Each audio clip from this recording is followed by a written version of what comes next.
মাঠের মধ্যে প্রবেশ করেছে সিভিল ডিফেন্স, যার মোটো হলো সর্বভূতে হিতে রত, অর্থাৎ সকল জীবের কল্যাণের জন্য কাজ করা।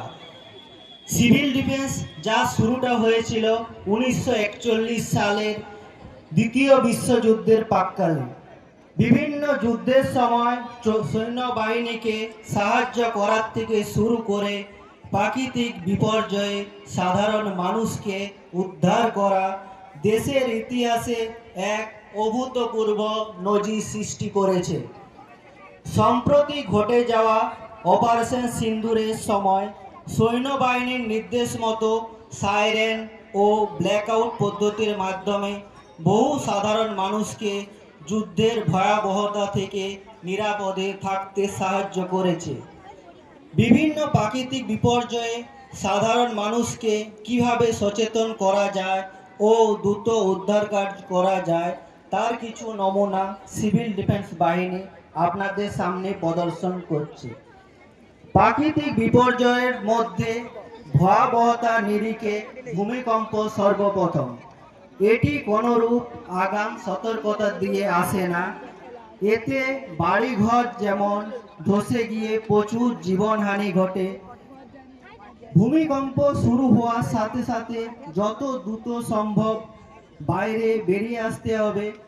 বাড়ির মধ্যে আটকে পড়লে সিঁড়ির নিচে, ঘরের কোণাতে অথবা সিভিল ডিফেন্স বাহিনী যেভাবে দেখাচ্ছে টেবিলের নিচে লুকিয়ে পড়তে হবে। ভূমিকম্প থেমে গেলে কোনো আটকে থাকা অচৈতন্য ব্যক্তিকে কিভাবে বের করা হবে তার খুব সুন্দর প্রদর্শন করে দেখাচ্ছে সিভিল ডিফেন্স বাহিনী। এখানে যে পদ্ধতিটা প্রয়োগ করা হচ্ছে এটা টু ড্র্যাগ মেথড বলে। এই মেথডের সাহায্যে কোনো ব্যক্তি যদি টেবিলের নিচে বা কোনো ছোট জায়গায় আটকে থাকে তাকে আমরা বাইরে বের করে নিয়ে আসব। বাইরে বের করে আনার পর ব্যক্তিটার অবস্থার পর্যালোচনা করব।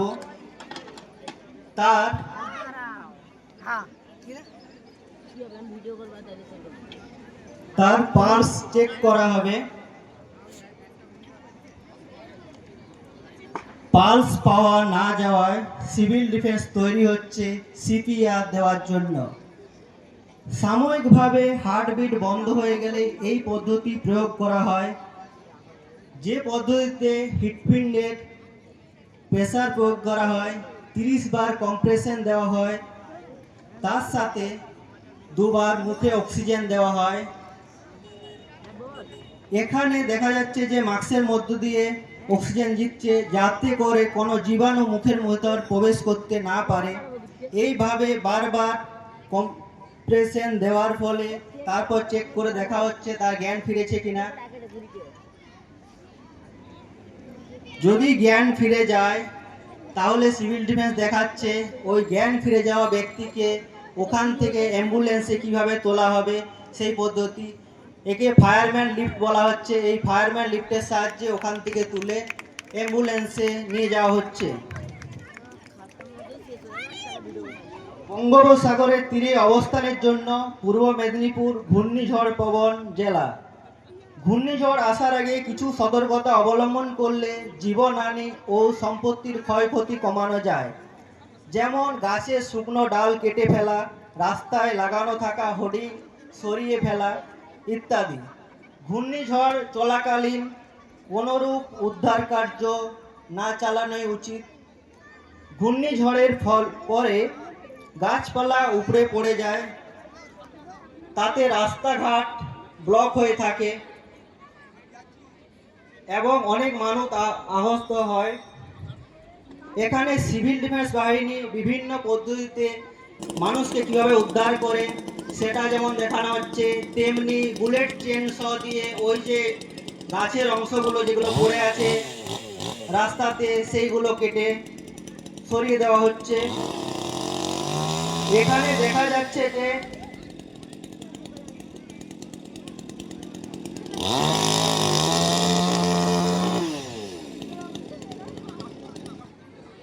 দু পা ভেঙে যাওয়া মানুষকে 4 হ্যান্ডেড সিট মেথডে অন্য জায়গায় সরিয়ে নিয়ে যাওয়া হচ্ছে। এছাড়াও ভারী ব্যক্তি বা প্রসূতি মহিলার জন্য 4 অ্যান্ড অ্যাক্ট মেথডের মাধ্যমে রেস্কিউ করা হচ্ছে।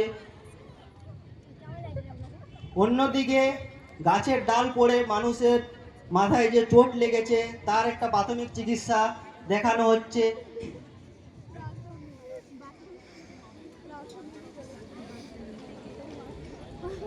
ব্যান্ডেজ করা হচ্ছে, হেড ইনজুরি হয়েছে, এখানে ওনার ব্যান্ডেজ করা হচ্ছে।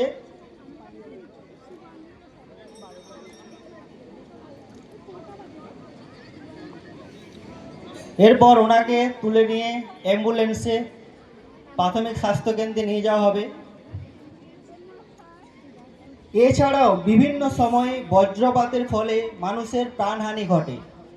বাড়ির বাইরে থাকাকালীন কী পদ্ধতি অবলম্বন করতে হয় সিভিল ডিফেন্স বাহিনী তা প্রদর্শন করছে। মাঠের মধ্যে যখন বিদ্যুৎ চমকাচ্ছে সেই সময় কিভাবে মানুষ গাছের নিচে আশ্রয় নেওয়া যাবে না, এরকম ফাঁকা মাঠে কানে হাত দিয়ে টোয়ের উপর বসে জীবন বাঁচাতে হবে।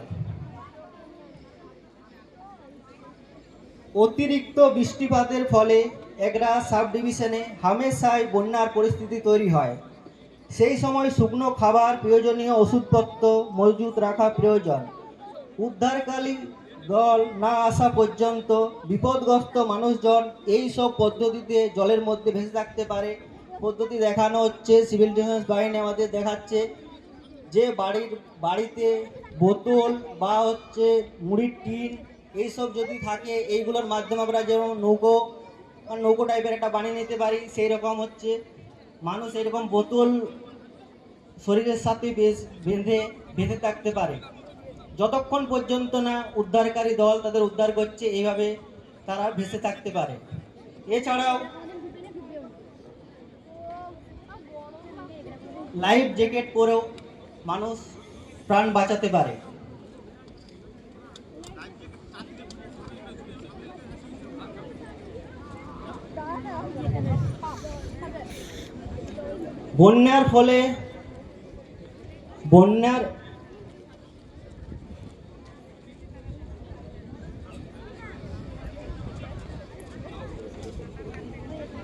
বন্যার ফলে সাপের উপদ্রব খুব বেড়ে যায়। সাপের কামড়ে প্রচুর মানুষের মৃত্যু ঘটে। কিভাবে সাপে কাটা ব্যক্তিকে প্রাথমিক চিকিৎসা দিয়ে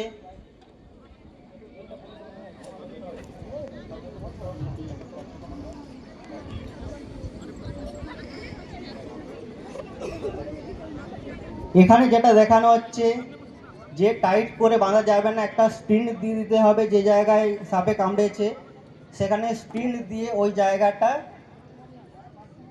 যাতে নড়াচড়া না হয় সেটা দেখতে হবে।